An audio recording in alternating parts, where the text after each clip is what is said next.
Hello बच्चों, देखिए आज हम लोग सीखने वाले हैं बहुपद का मान वैल्यू ऑफ ए पॉलिनोमियल। ठीक है, किसी बहुपद का मान कैसे निकालते हैं और ये बहुपद का मान होता क्या है, मतलब इसमें किस तरह का प्रश्न आता है। ठीक है, ये हम लोग सीखेंगे। देखिए हम लोग सीधा टॉपिक पर आते हैं ना, बाकी फिजूल की बात नहीं करना है। जैसे मान लिया आपको एक बहुपद देगा, ठीक है, प्रश्न कैसे आपको पूछेगा, बहुपद आपको px बराबर दे देगा, है ना, कुछ भी 5x³ प्लस 2x², है ना, -3, इस तरह से कोई बहुपद दे देगा। ठीक है, px qx rx कुछ भी, है ना। आपको कहेगा x बराबर 5 पर इस बहुपद का मान क्या होगा, इस तरह से पूछेगा। या तो एक ये हो गया आपका वर्ड प्रॉब्लम, है ना, शब्द में कि x बराबर 5 पर इसका मान क्या होगा, या x बराबर -2 पर इसका मान क्या होगा, x बराबर 0 पर इसका मान क्या होगा, है ना। इस तरह से लिख करके पूछेगा, या आपसे डायरेक्ट ऐसे बहुपद देगा, है ना, कि यदि px बराबर इतना तो p-2 का मान क्या होगा, ठीक है, p5 का मान क्या होगा, है ना, या p2 निकालिए, p0 निकालिए। इस तरह से आपका इसमें प्रश्न आएगा, है ना। ये जो है इसे बहुपद का मान इसमें निकलता है। तो क्या होता है, देखिए बहुपद का मान अगर डेफिनेशन पढ़े तो कहता है कि यदि px कोई बहुपद है, ठीक है, px जो है क्या है, कोई बहुपद है, तो इसमें x के स्थान पर a रखने पर, है ना, x बराबर a रखने पर px का जो मान आता है वही उस बहुपद का मान कहलाता है। समझे मेरी बात को। px यदि कोई बहुपद है ना, देखिए बनाएंगे कैसे, जैसे मान लिया px एक बहुपद हो गया ax² plus bx minus c, इस तरह से कोई बहुपद है ना। हमको बोला कि x बराबर a रखने पर, तो x बराबर a कैसे रखेंगे, या तो यहाँ पे फिर लिख भी सकते हैं x बराबर a रखने पर, नहीं तो डायरेक्ट यहाँ पर ऐसे निकालेंगे pa, है ना। तो इसमें क्या होता है कि जहां जहां x होगा, जैसे चर x है तो x, y है तो y, है ना, जो भी चर होगा, चर के स्थान पर जिस जिस संख्या पर, जिस अचर पर मान निकालना है उसको हम चर से बदल देते हैं ना। जैसे x बराबर a पर हमको मान निकालना है ना, तो जहां जहां x होगा उसको स्थान पर, चर के स्थान पर a रख देंगे, है ना। अगर y होगा तो y के स्थान पर a रखेंगे। ठीक है, तो देखिए अब a रखेंगे तो मान लिया जैसे a है ना, x के स्थान पर a, x का स्क्वायर है तो a का स्क्वायर, ठीक है, प्लस b, x है तो a, है ना, फिर माइनस c। तो जहां जहां चर है और रहता तो और रखते हैं ना, उसके बाद इसको नीचे सोल्व करेंगे।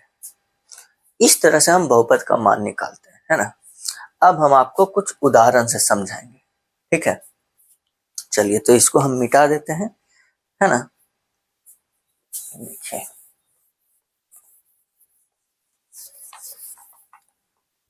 अगर आप लिखना चाहें तो लिख भी सकते हैं, है ना, वैसे इसमें लिखने का कोई जरूरत नहीं है, बस समझ लीजिए बहुत है। ठीक है, तो हम लोग उदाहरण से अब समझेंगे क्वेश्चन नंबर 1 में कि आपको मान लिया दे दिया कि यदि पी एक्स बराबर 2x³ माइनस 5x² प्लस 9, ठीक है, ये हमको क्वेश्चन कह दिया। तो p0 p -1, ठीक है, एवं p2 निकालिए। चलिए पहले दो ही समझिए, p0 p-1 लिख लेते हैं और p2 निकालिए, ठीक है, इस तरह से। तो यहाँ पर हम क्या क्या करेंगे, जहां जहां x होगा p0 निकालेंगे तो जहां जहां x होगा वहां वहां 0 रखेंगे। p-1 निकालेंगे तो जहां जहां x होगा चर, उसको स्थान पर -1। फिर p2 में जहां जहां चर होगा वहां वहां 2 रखेंगे। चलिए तो अब यहाँ पर हम लोग निकालते हैं, है ना।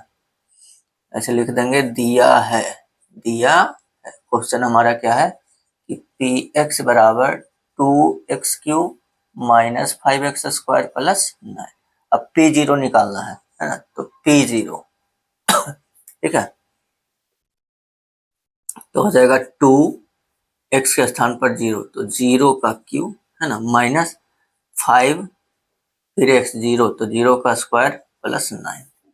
तो इसको सोल्व करेंगे तो 2 इंटू 0 का क्यूब 0 है ना, 5 0 का स्क्वायर 0 प्लस 9, तो ये हो गया क्या 0 0 प्लस 9 है ना, 0 माइनस 0 प्लस 9 इक्वल टू 9।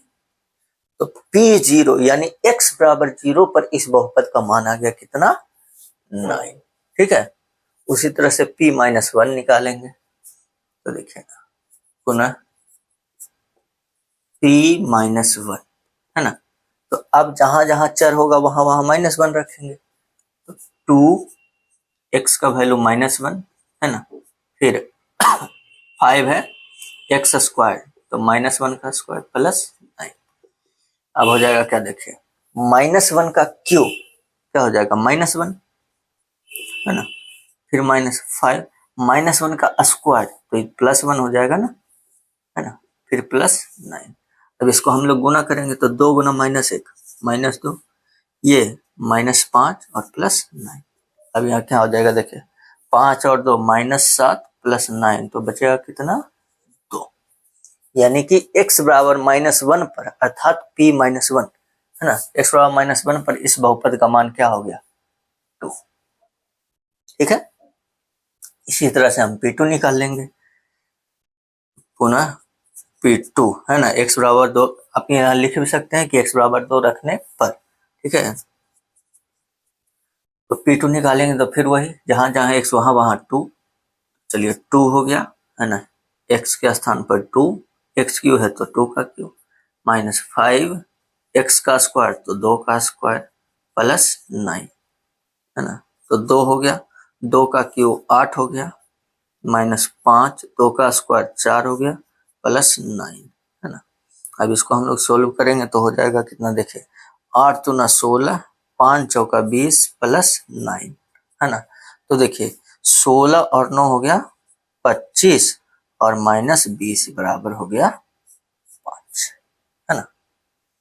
तो इस तरह से हम लोग बहुपद का मान निकालते हैं। ठीक है, तो आई होप कि आप लोग को समझ में आ गया होगा, कोई दिक्कत ना हो, है ना। चलिए इसको नोट करना है तो नोट कर लीजिए। ठीक है, हो गया ना, अब इसको मिटा देते हैं। ठीक है ना, तो इसी तरह से आपको P0 P-1 P2 कुछ भी दे सकता है ना, और इस तरह से हम लोग हल करके निकाल लेंगे, और इसमें कुछ ज्यादा नहीं है। ठीक, हाँ इसमें एक मतलब देखिए, आपको मान निकालना है तो मान आपको कोई भी वास्तविक संख्या दे सकता है ना। ठीक है, अपरिमेय संख्या भी दे सकता है, मान लीजिए जैसे P√3 भी दे सकता है ना। तो जहां जहां x रहेगा चर रहेगा वहां वहां √3 रखेंगे। आपको भिन्न भी दे सकता है। ठीक है, जैसे आपको एक एग्जाम्पल भिन्न। ठीक है, इसको मिटाते हैं, देखिए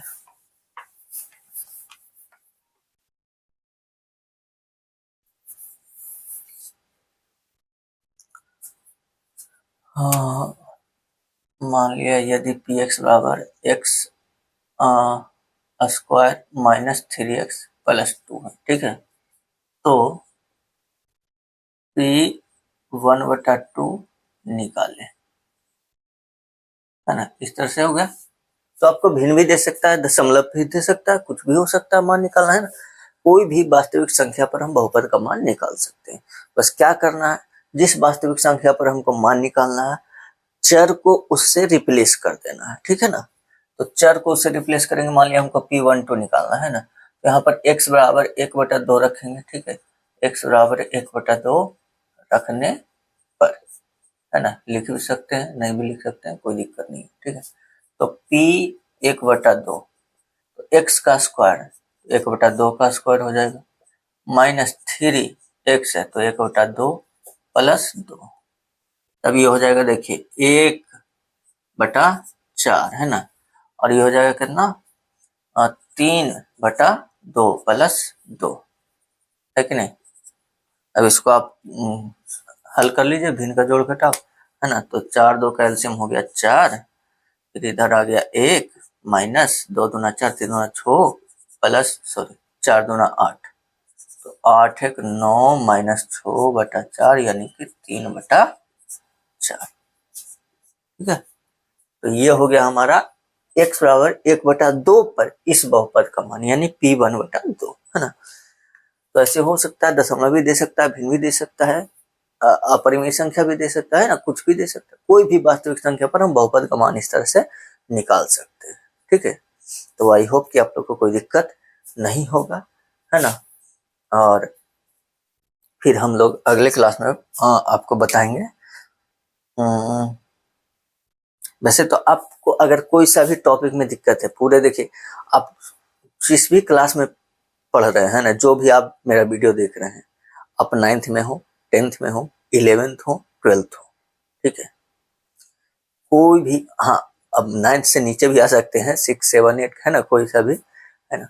तो आप जो भी हैं, अगर आपको कोई टॉपिक, और ऐसा नहीं है कि केवल इतना ही क्लास, जैसे बहुत सारे हमारे फ्रेंड्स वगैरह, मतलब हम भी कॉम्पिटिटिव क्लास मतलब करते थे, है ना, तैयारी, तो हमारे फ्रेंड्स भी तैयारी अगर कोई कर रहे हैं और कोई टॉपिक आप समझना चाहते हैं, ठीक है, मतलब इन सब क्लास से जो बेसिक टॉपिक होता है, तो बेसिक टॉपिक तो इन सब से होता है ना, तो कोई सा भी टॉपिक अगर आपको दिक्कत है तो आप वो टॉपिक आप कमेंट कीजिए कि इस पर हमको कुछ एग्जाम्पल सहित मतलब वीडियो बनाइए, तो हम आपको बना करके देंगे। ठीक है, ऐसे जनरली हम अगले क्लास में ये बताएंगे आपको शून्य, ये जो बहुपद है ना, बहुपद का मान सीख लिया है ना, हम लोग बहुपद सीख लिए हैं कि बहुपद क्या होता है। ठीक है, बहुपद के प्रकार, उसको घात के आधार पर भी बांटे हैं और पद के आधार पर भी बांटे हैं ना, और बहुपद का मान हम लोग आज सीख लिए। फिर हम लोग शून्यक सीखेंगे, है ना, ये शून्यक क्या होता है, शून्यक निकालना भी होता है, और फिर शून्यक और गुणांकों के बीच संबंध होता है, बहुत सारा टॉपिक है ना, तो धीरे धीरे हम लोग सीखेंगे सब। ठीक है, वीडियो ज्यादा लंबा नहीं बनाते हैं ताकि आप बोर ना हो जाए। ठीक है, चलिए, तो अगर आप लोग को समझ में आया हो, अच्छा लगा हो, तो प्लीज वीडियो को लाइक कीजिए, कमेंट कीजिए, है ना, और जितना अधिक से अधिक हो सकता है शेयर कर दीजिए। मिलते हैं हम लोग नेक्स्ट क्लास में, तब तक के लिए मन ला के पढ़ते रहिए। धन्यवाद, जय हिंद।